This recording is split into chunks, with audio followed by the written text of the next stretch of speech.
Llegamos a nuestra casa, damos al interruptor normalmente, esperamos que haya luz.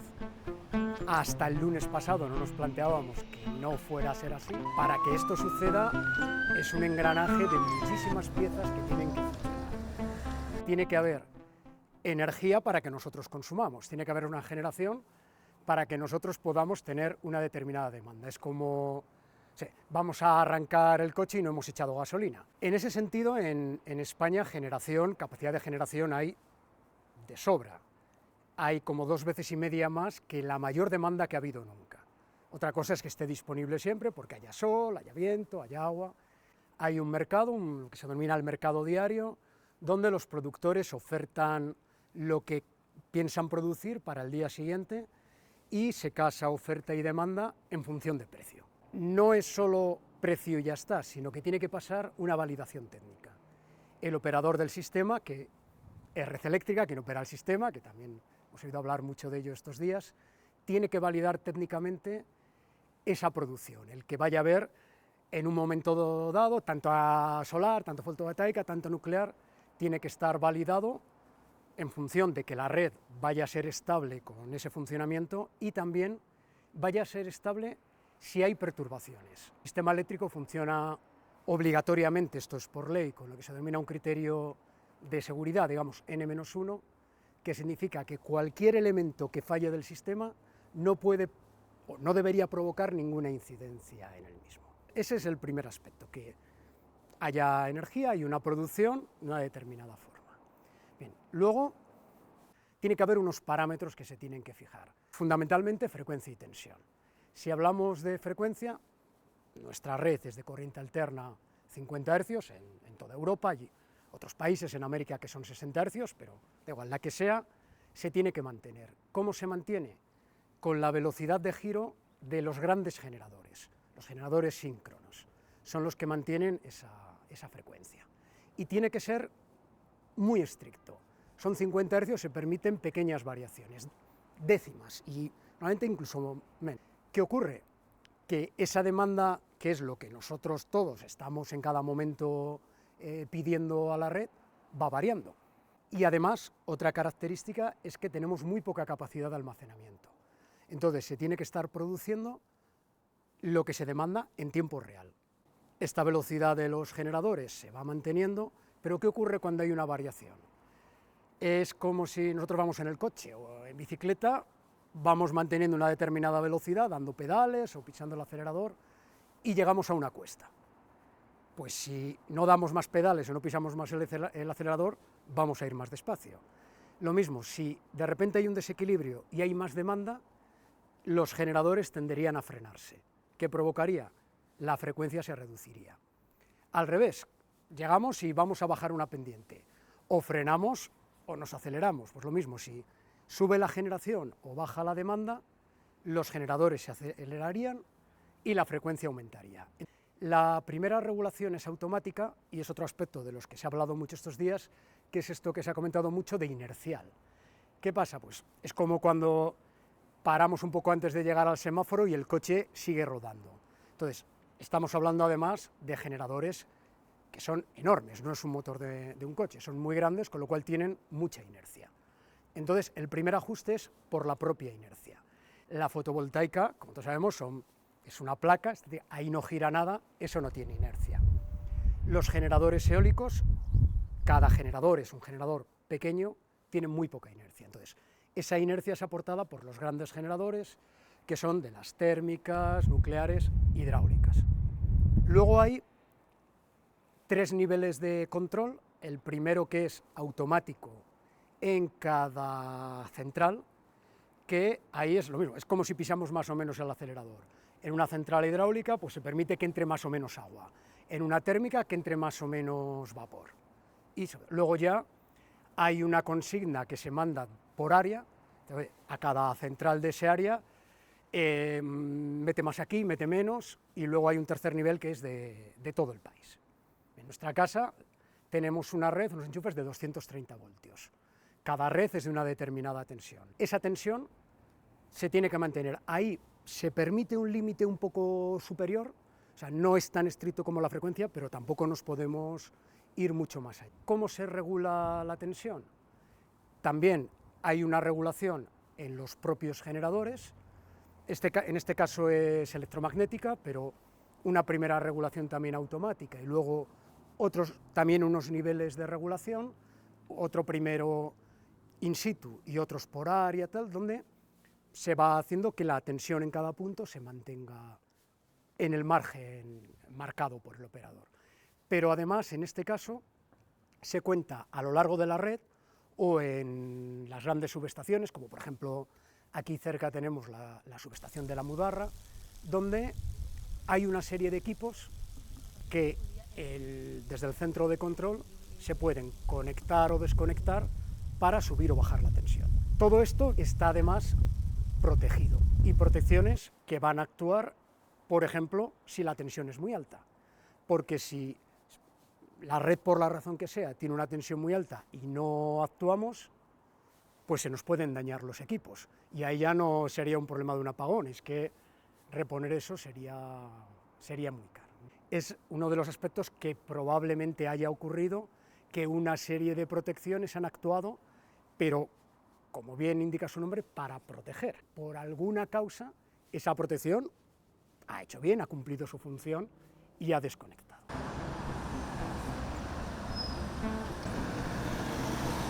Tenemos que esperar todavía esa respuesta oficial, una desconexión de plantas, posiblemente fotovoltaicas que estaban en ese momento.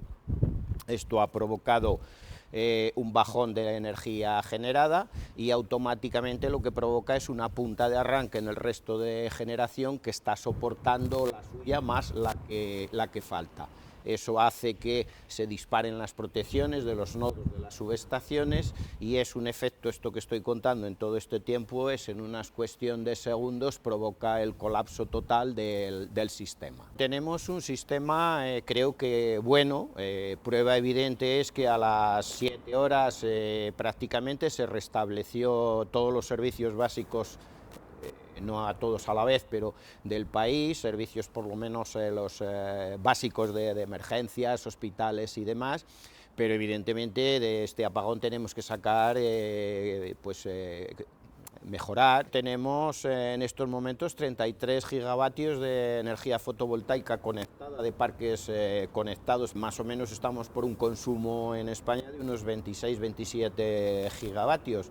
Eso quiere decir que tenemos excedentes. Este excedente de energías renovables que podemos tener en unos momentos determinados, no debemos de olvidar que son puntuales. En un momento hay sol, ahora mismo se ha nublado, hay aire, no hay aire. Entonces lo que tenemos que hacer es almacenar esa energía cuando hay y se está produciendo, para en momentos donde tengamos un bajón de esa energía poder suministrarla, inyectarla otra vez a la red, a los consumidores. Ahí hay unos programas como son, por ejemplo, pues todos los bombeos hidráulicos reversibles que bombean en un sentido aprovechando la energía de ese excedente, bombear una cota superior y cuando se necesita usar eso como una turbina para generar electricidad y recuperar esa agua. Castilla y León tenemos un proyecto ahora mismo en exposición pública, es el bombeo de la Cabrera de Odoyo, 2000 megavatios de potencia. Eso, para hacernos una idea de la energía que es el equivalente a los 2 grupos de la central nuclear de Almaraz, pero hay que tener en cuenta que estos proyectos, pues desde el inicio, en lo que se gestionan y demás, pues pueden pasar 3 años hasta que empiece esa obra y otros 5 o 6 años de construcción. Se necesita un tiempo para poder ponerlos en marcha y poder llegar a esa agenda de 2030 con un 81% de energías renovables del consumo nacional. El año pasado, según datos de Redesa, las energías renovables fueron el 57% del consumo y producción de nuestra energía. Todas las energías renovables, los sistemas que hay ahora mismo, son inversores que modulan siguiendo la red, que se llaman following en inglés. Hay tecnologías nuevas que son los que se denominan gridformer, que generan onda, pero en estos momentos no hay que olvidar que nuestro parque fotovoltaico de esos 33 gigavatios son todos de seguimiento. Estos sistemas, cuando hay un vaivén de frecuencia, hay un vaivén de tensión o una variación brusca de tensión, no tienen la inercia que tiene pues, una turbina de un alternador de un grupo nuclear, de una turbina de un sistema eléctrico, como la presa de Aldea Dávila, o un grupo de una central de ciclo combinado. Es un equipo electromecánico, con lo cual, ante una variación de tensión, una variación de frecuencia, tiene esa inercia a oponerse a la causa que lo produce. Entonces nosotros lo que defendemos es un mix de todas esas energías y que haya una base de esas energías convencionables para que el sistema se pueda estabilizar y pueda responder ante cualquier eventualidad. Una central nuclear no emite CO2, entonces desde ese punto de vista la recalificación pues, está clara, ¿no?, al no emitirlo. ¿Qué problema añadido tiene? Los residuos de energía. La ventaja que puede tener una central nuclear es que esa energía es constante los 365 días del año sin variación. Europa está de alguna manera indicando que seamos cautelosos, por decirlo de alguna manera, en hacer unos cierres demasiado rápidos antes de tener esos sistemas alternativos de almacenamiento en funcionamiento. Una vez que esos sistemas estén en funcionamiento, experimentados, que funcionan y que todo va bien, perfectamente se puede prescindir de nuclear o de cualquier otro sistema. La responsabilidad todavía no la conocemos en todos sus detalles, pero parece razonable pensar que es Red Eléctrica Española, que es la empresa encargada de hacer el ajuste del sistema eléctrico todos los días. Este sistema funciona de la forma siguiente. El día anterior a cada uno de los días del año se hace una subasta a la que los posibles productores acuden y deciden a qué precio van a poner electricidad y cuánta electricidad van a poner. Y Red Eléctrica Española tiene que estimar qué demanda va a haber al día siguiente en base básicamente a dos elementos. En primer lugar, un histórico que tienen ellos de ese mismo día de años anteriores, y en segundo lugar, teniendo en cuenta las condiciones climatológicas, ¿no? Si hace mucho calor, por más aire acondicionado; si hace mucho frío, más calefacciones, etc. El último que cubre lo que se estima que se va a consumir al día siguiente acude con un precio, y ese precio es el que se paga a todos los productores que al día siguiente van a verter a la red. Pero claro, eso le otorga un papel fundamental a Red Eléctrica Española para luego realizar todos los ajustes que haya que realizar. Y yo creo que en este caso todo apunta, todavía faltan detalles, pero todo apunta a que ha sido un problema de gestión de red que le corresponde a Red Eléctrica Española. Red Eléctrica Española es una empresa de alto componente público, el 20% es de propiedad pública y luego tiene algunas limitaciones. Por ejemplo, nadie puede tener más del 5% de las acciones. Curiosamente, esto no se sabe mucho, pero Amancio Ortega, el de Zara, es un accionista importante con el 5%, y el fondo de inversión más importante del mundo, que opera en España también, que es BlackRock, también tiene cerca del 5%, ¿no?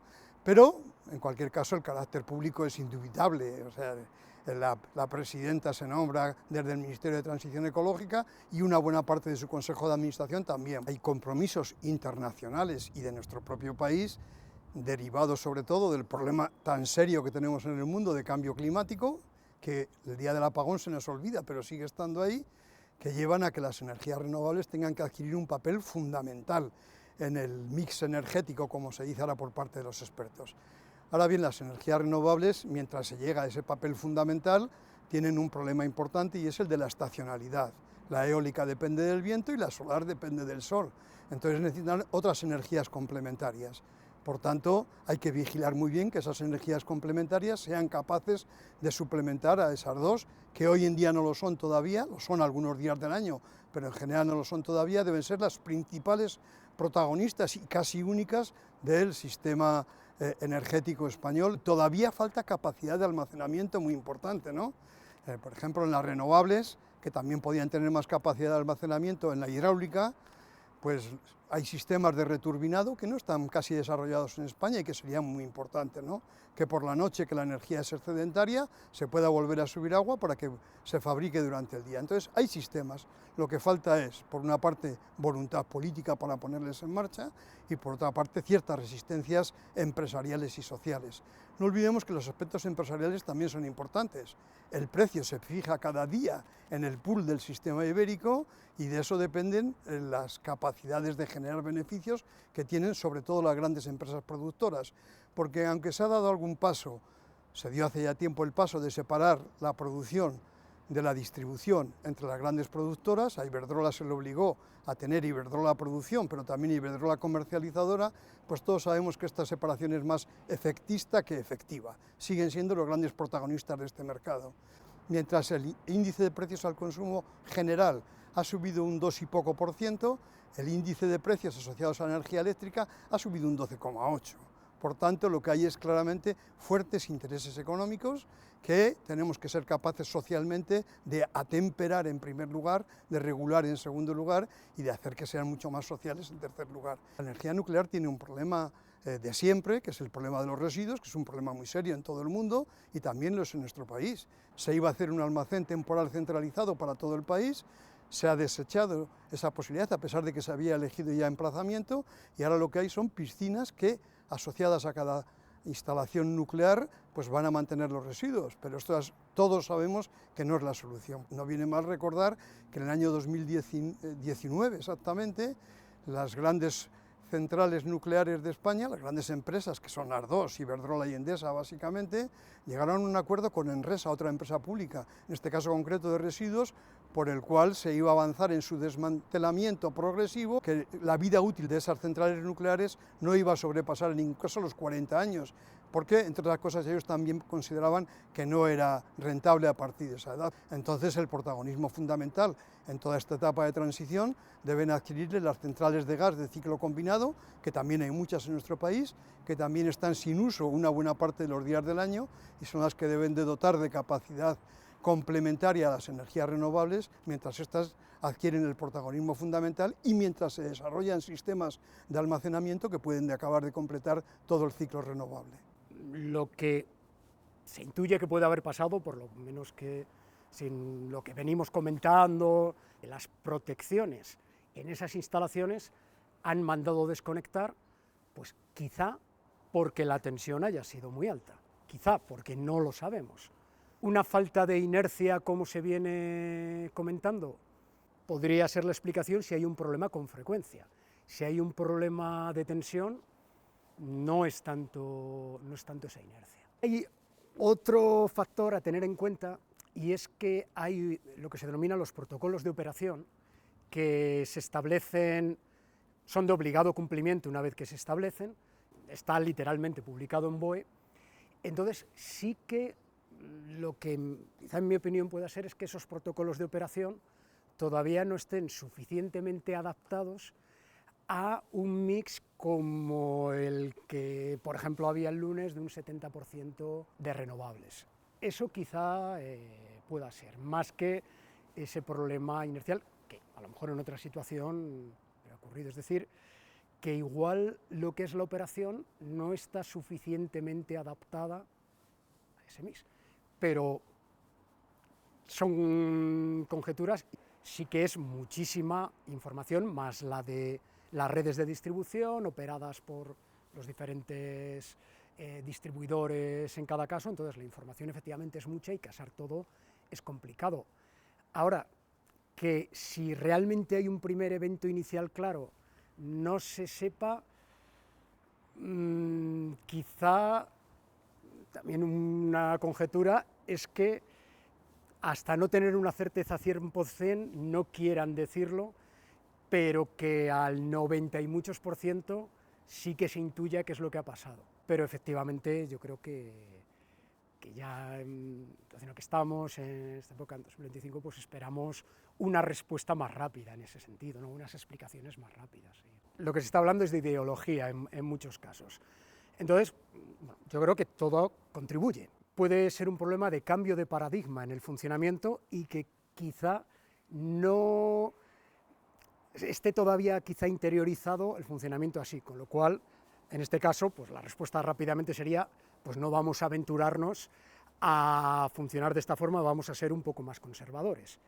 En el otro sentido, un porcentaje tan elevado de renovable está consiguiendo que tengamos una energía eléctrica mucho más barata que en otros países europeos y es muy importante en cuanto a la competitividad como país. Entonces yo creo que es llegar a esa solución de compromiso.